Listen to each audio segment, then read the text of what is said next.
In this guide, we'll show you how to fix the issue where your earphones or headphones work for music but not for calls.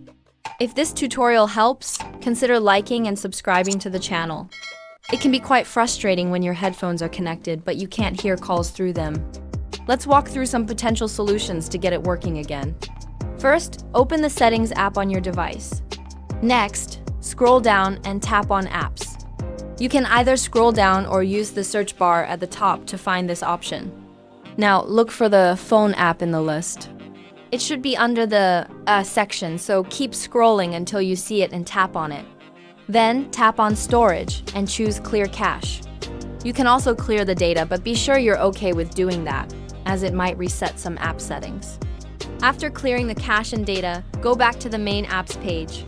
Tap on the three dots in the top right corner and select Reset App Preferences. You'll see a confirmation message, just tap Reset. Finally, unplug your headphones, wait a moment, then plug them back in. Your call should now play through the headphones. If you found this fix helpful, don't forget to like the video and subscribe for more troubleshooting tips.